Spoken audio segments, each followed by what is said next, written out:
پہلے آرٹسٹ کی خبر ان سے ملتی تھی، اب آرٹسٹ اپنی پبلسٹی اپنے انداز میں سوشل میڈیا کے ذریعے کرتے ہیں۔ بس تمہاری یہی باتیں اسے شہ دیتی ہیں۔ سلیمان صاحب کو غصہ آ گیا۔ اچھا آپ ناشتہ تو کرنے۔ شاہانہ بیگم نے انہیں ٹھنڈا کرنے کی کوشش کی، ویسے بھی وہ ان کے غصے سے خائف رہتی تھی۔ نہیں، خواہش نہیں رہی اب۔ وہ صاف انکار کر کے اٹھے، پھر کچھ خیال آنے پر دوبارہ انہیں مخاطب کیا۔ ایک بات اور، انیتا کو اچھی طرح سمجھا دیں، میں علیزے بیٹی کے ساتھ کسی قسم کی بدتمیزی یا زیادتی برداشت نہیں کروں گا، انہوں نے سرد لہجے میں کہا۔ علیزے ان کا خون تھی، انہوں نے ذمہ داری لی تھی تو نبھانا بھی جانتے تھے۔ سلیمان، میں نے رات کو بھی کہا تھا اور ابھی بھی کہہ رہی ہوں کہ انیتا بچی ہے، اور کیا پتا ان دونوں میں کیا بات ہوئی تھی جو انیتا کو ایسا کہنا پڑا، لیکن آپ فکر مت کریں، میں انیتا کو دوبارہ بھی سمجھا دوں گی، انہوں نے نرمی سے کہا۔ Good morning uncle. ہیلو آنی۔ یونیورسٹی کے لیے تیار انیتا بلند آواز میں ان دونوں کو وش کرتی ناشتے کے لیے ڈائننگ روم میں داخل ہوئی۔ انیتا، یہ رات تم نے علیزے کے ساتھ بدتمیزی کیوں کی؟ شاہانہ بیگم نے سختی سے پوچھا۔ انیتا نے سلیمان صاحب کے غصیلے اور شاہانہ بیگم کے سنجیدہ چہرے کو دیکھتے ہوئے صفائی دینا چاہی۔ میں تو بس، مجھے کچھ نہیں سننا، آئندہ ایسا نہیں ہونا چاہیے، اور ابھی فوراً اپنے انکل سے معافی مانگو، انہوں نے انیتا کو ڈانٹا۔ وہ اتنی کم عقل نہیں تھی کہ بھانجی کے لیے شوہر سے ٹکر لیتی۔ سوری انکل، وہ سلیمان صاحب کے پاس آ کر سر جھکا کر کھڑی ہو گئی۔ اٹس اوکے بیٹا، آپ بھی ہماری بیٹی ہو، بس اب آئندہ ایسا نہیں ہونا چاہیے، انہوں نے نرمی سے کہا اور خدا حافظ کہہ کر آفس کے لیے نکل گئے۔ سلیمان صاحب کے جاتے ہی انیتا نے شاہانہ بیگم سے شکوہ کیا۔ آنی، آپ نے مجھے کیوں ڈانٹا؟ پہلے ہی انکل نے اس چڑیل کی وجہ سے میرے سب فرینڈس کے سامنے مجھے ڈانٹ کر میری اتنی انسلٹ کیا، اور اب آپ بھی؟ وہ ٹھیک ٹھاک خفا ہوئی۔ یہ لڑکی جب سے آئی تھی اس کی وجہ سے اسے 10 دفعہ سوری کرنا پڑی، غصے اور توہین کے احساس سے اس کا برا حال ہو رہا تھا۔ انیتا، کل تم نے ٹھیک سے کام نہیں کیا، ورنہ آج تمہارے انکل تمہیں ڈانٹنے کے بجائے اس گنوار کو واپس سوات بھجوانے کی تیاری کر رہے ہوتے، شاہانہ بیگم نے خفگی سے کہا۔ انیتا لاکھ ان کی لاڈلی صحیح، لیکن کل کی اس کی حماقت سے وہ بھی نالا تھی، سو آج کسر پوری کر لی۔ میں نے تو اچھا پلان بنایا تھا، لیکن عین وقت پر انکل آ گئے، ورنہ اسے دھکے دے کر نکلواتی میں، انیتا نے جوس کا گلاس اٹھاتے ہوئے تعصب سے کہا۔ انیتا، میری ایک بات گرہ سے باندھ لو، یہ بچوں کی طرح لڑنا بیکار ہے، اگر کسی پر وار کرنا ہے تو میٹھی چھری بن کر کرو، اتنے پیار سے وار کرو کہ سامنے والے کو پتہ ہی نہ چلے کہ یہ وار تم نے کیا ہے، انہوں نے سمجھایا۔ ہوم پالیٹکس کیا مطلب آنی؟ انیتا نے الجھ کر انہیں دیکھا۔ مطلب تمہارا کوئی دوست علیزے کو ٹارگٹ کرتا، خود سامنے آنے کی کیا ضرورت تھی؟ اب اگلی بار کوئی پلان بناؤ تو وہ فول پروف ہونا چاہیے، انڈرسٹینڈ؟ انہوں نے انیتا کو گھورتے ہوئے کہا۔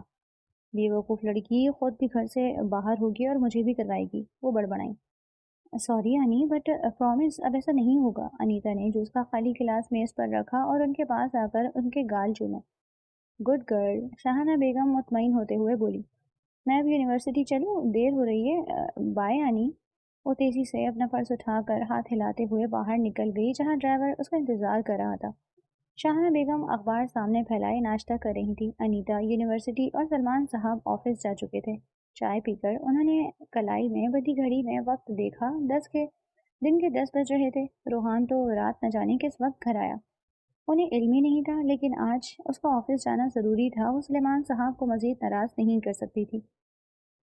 شکورن کو برتن اٹھانے کی ہدایت کر کے وہ اوپر روحان کے کمرے کی طرف بڑھی۔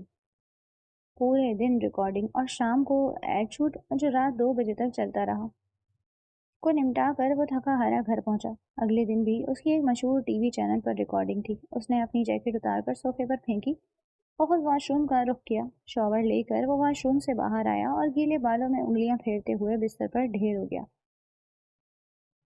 کہاں تو تھکن سے برا حال تھا اور اب نیند آنکھوں سے ٹوٹ گئی تھی۔ وہ آنکھیں موندے لیٹا رہا، چند ہی لمحے گزرے تھے کہ بند آنکھوں تلے یہ خوبصورت چہرہ ابھرنے لگا۔ چیمپئی رنگ، گھنیری پلکیں، کپکپاتے ہوئے یاقوتی لب، وہ چہرہ اپنے جمال میں یکتا تھا، اور اب اس کے دل و دماغ پہ قابض ہو چکا تھا۔ نہ جانے یہ پرکشش چہرہ ایک خیال تھا، خواب تھا کہ حقیقت؟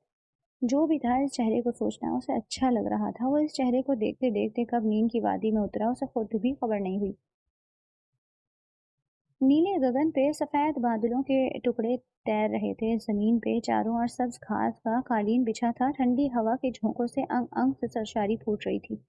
وہ اس چھوٹی سی پہاڑی پہ بیٹھا ڈوبتی شام میں اس حسینہ کی کھوج میں تھا جو اس کے دن کا چین اور رات کا قرار لوٹ چکی تھی۔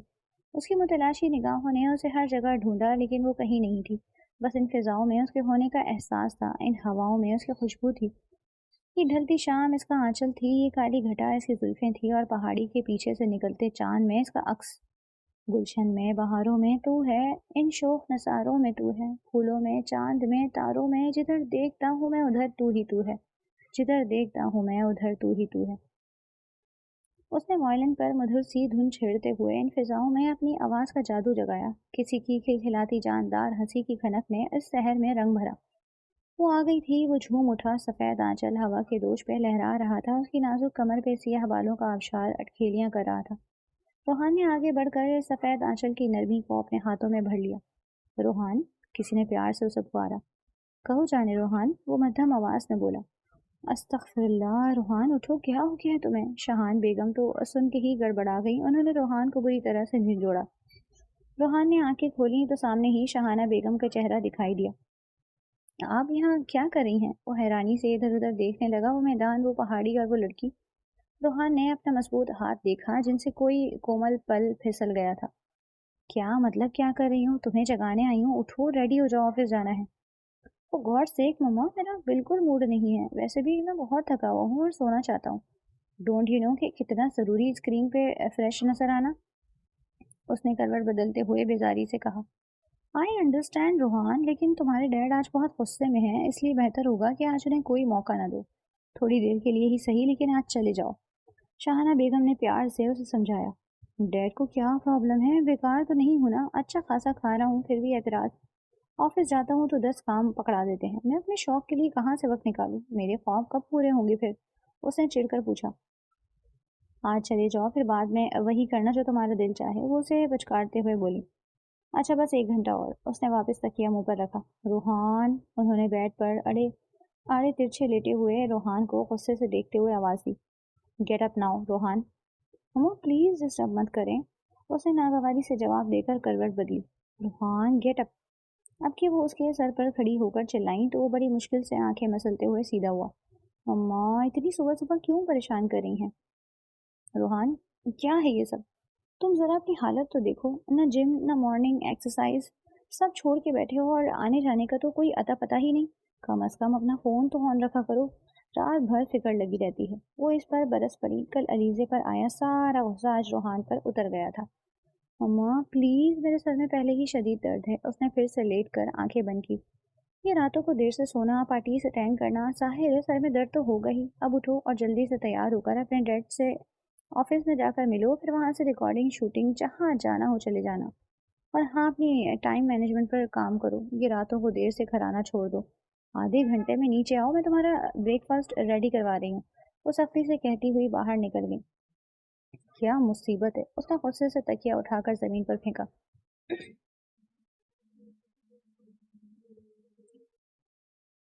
روحان کو جگانے کے بعد وہ سیڑھیوں سے اتر رہی تھیں کہ اندر آتے فہد پر نظر پڑی.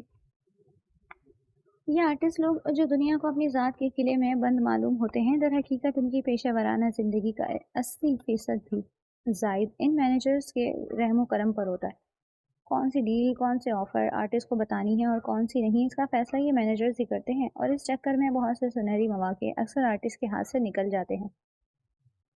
Good morning aunty. فہد نے ان کے نیچے آنے پر نزدیک آ کر ادب سے انہیں صبح کا سلام پیش کیا. آ گئے تم؟ گڈ.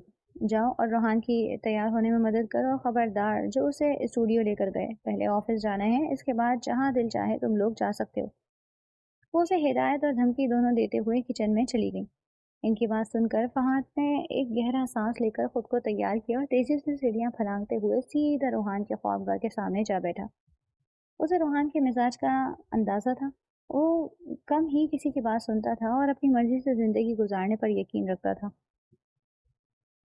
فہد نے دروازہ کھٹکھٹایا اور اندر آ گیا. سامنے ہی بیڈ پر روحان بگڑے تیوروں کے ساتھ بیٹھا ہوا تھا. اس کا تکیہ اور کمفرٹر قالین پر پڑے ہوئے حالات کی سنگینی کا احساس دلا رہے تھے.